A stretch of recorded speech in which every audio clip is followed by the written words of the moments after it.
Hey girl, it's me, Meska, author and singleness coach. Welcome back to your one-stop shop for everything singleness, dating, and relationships. Today, we are going to be discussing when to reveal that you are waiting to be intimate with a man until marriage and how to deal with the rejection that can come from that, because let's keep it real, everybody is not on the same page as us, and sometimes it can be very cringy to deal with. And so I'm going to help you navigate this cringy situation. Okay, let's get into the video.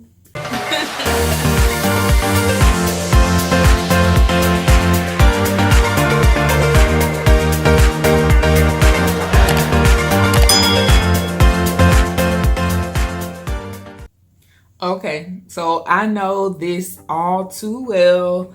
You meet someone that you're attracted to, okay? Y'all getting to know one another. You end up liking one another. Y'all dating and having fun and texting and talking and meeting up and stuff.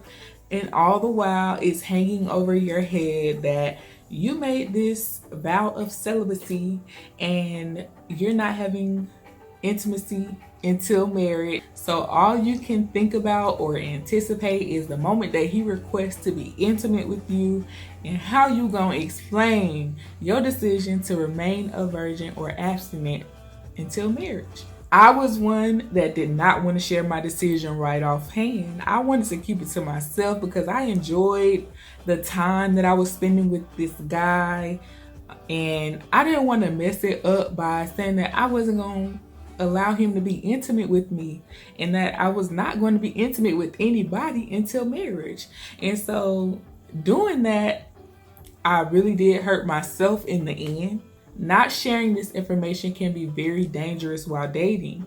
But on the other hand, you also want to make sure that when you do decide to share it with this person, that you can trust them with this information as well, because you don't want to have your information all splattered all over the bathroom stalls, at the church, child, in your friend group, on social media, or anywhere else. Okay, ain't nobody got time for that either. Let's get into the reasons it can be dangerous to withhold this information and not be upfront about it. The first thing is confusion, okay? So in the world that we live in today, y'all know almost anything goes, okay? And I'm saying almost, but for real, anything goes with these folks, okay? You really have to approach each person with a new mind frame, because you have to, kind of, I don't want to say pride, but you really want to dig into what they believe, what they think is okay, what do they believe is not okay. And just because you have morals, values, and a standard, that does not mean the next person does. What you believe and stand on should be communicated so that there is no confusion or gray area or room for anything to be assumed. That's why you want to make sure that everything is communicated and upfront from the jump. You don't want to give any reason for him to say, oh, I thought this, or I thought you was with it, or I mean, you know. I have a horrible guy impression, but you get the drift. The next thing is you don't want to be leading anybody on, child, okay? When we fail to set boundaries from the beginning and leave important things like your standard for intimacy to be discussed whenever it comes up or when you feel like the time is right, one can easily confuse your passiveness about this situation for anything. Maybe the person can feel like you're trying to play hard to get, and that he has to do a little more of whatever so that he can get you to give in, or maybe he feels like you might be waiting on him to make the first move. You don't know what these people thinking, child, so you gotta say what it is from the jump, okay? You have to make known whatever it is that you have going on so that this person cannot feel like you are leading them on. People think differently, child. There's some different people out here in this world, and if you don't say what it is, you leave it on the table to be assumed. You possibly leading someone on or not stating your stance on intimacy from the beginning can especially make this a dangerous situation if you're doing things like spending the night over his house, okay? And yes, I'm side-eyeing you, sis, because you don't need to be over his house spending the night. Why? especially if you're a virgin or if you're not planning on having sex. Okay, if you're not about that life, then you need to move accordingly. Okay, get up out that man bed and go on home. Or if you're staying over late night, okay, it has to be a cutoff time. What boundaries are we setting to make it clear that I'm not about this life? Okay, you have to move according to how your life is set up. Okay, if your life is set up for abstinence or celibacy, then you have to set boundaries that convey that, because doing things like that, spending the night over at the house and staying over there all times of the night, even if you do go home, those situations can definitely be conveying that you are open for sex. You can very well be doing these things out of innocence, but you don't have control over how the other person views it unless you state what it is from the jump and then also set boundaries. Like I said earlier, it is some different people in this world, and you just don't want to get into a situation that could have been prevented. So you want to be careful and not give an open door to the enemy, because we know that he roars around like a lion seeking who he can devour. Okay, he does not care about you saving yourself for marriage. He don't care about none of that. Okay, God think it's cute, but the devil don't. He wants you out here laying it low and spreading it wide, child. Okay. So if he can put a man in your path to disrupt your goal, then he will do so. And I can definitely attest to that, because when I was single, I was in some sticky situations that could have ended crazily because I was holding my mouth tight about what I had going on. And that's something that you definitely don't want to do. Your actions have to match up with the type of life that you live. And that's where boundaries come into play. Okay? The word that we don't like, but we need them. We need to set boundaries. Now that we have discussed the dangers of not being upfront about this from the beginning, let's get into how and when to tell this person, okay? My advice is to tell the person straight out the gate, okay? No half-stepping, no beating around the bush, because in the beginning, I feel like it's easier because you might think the person is cute, but you haven't really invested enough time to fall in love with the personality. So in the beginning, it's kind of easy because the only thing you have, the only leverage this person has is you think they're cute. And so if he doesn't feel the same way that you do about intimacy in the beginning, it really shouldn't matter, because it's no love lost because you haven't invested that time.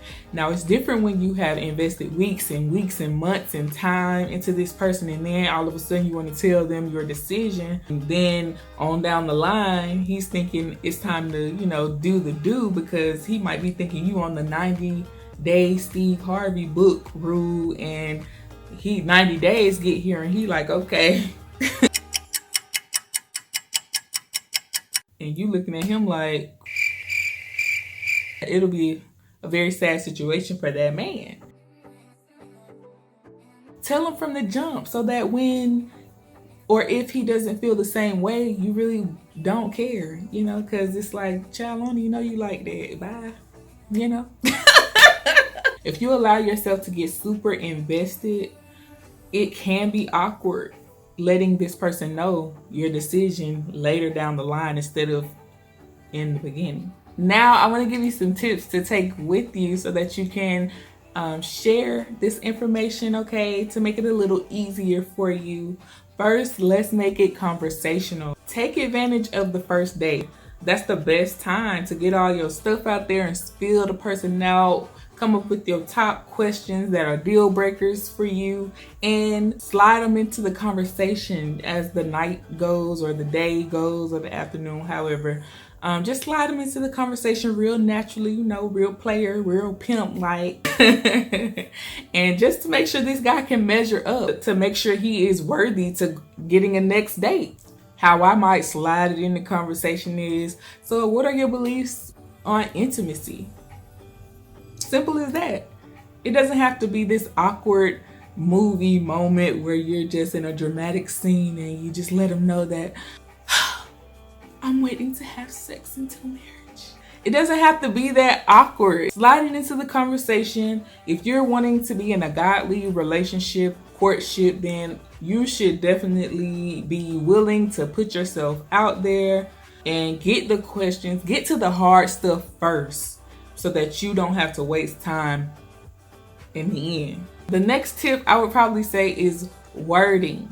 You definitely want to get your wording together, okay? Because it can really be awkward letting someone know that you're a virgin or that you're a born again virgin and that you're wanting to wait to have sex until marriage. You don't want it to be this awkward thing. You can let someone know that you ain't about that life without sounding like you're a nun or sounding like you're Virgin Mary.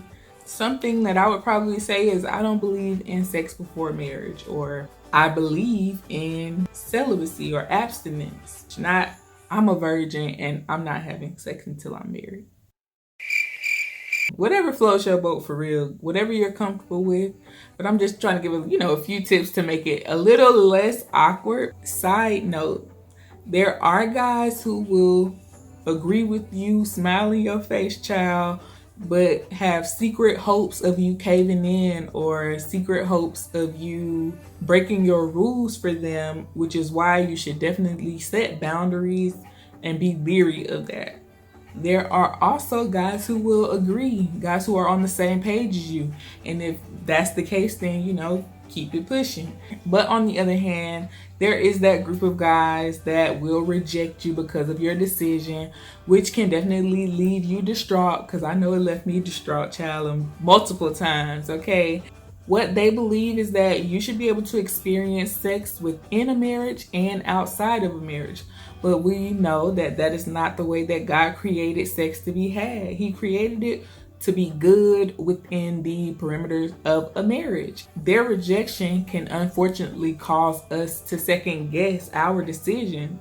But what I encourage you to do is stand strong on your foundation, on your beliefs, and do not look at it as your loss. Look at it as their loss, okay? Just because he want to be messing around with all these little thotties don't mean that you got to be the thotty that he messing with. Don't ever look at doing things God's way as a hindrance. It's only to help you in the end. God wants to save you from all the turmoil that can be caused by awakening love before it's time. You are a prize to be had and not a toy to be played with and disposed of when he is done with you. That's what I leave y'all with today. I hope you enjoyed the video. Please like, share, and subscribe, okay? Make sure you share this with your friends, with your family. Let me know what you want to see next. Until next time.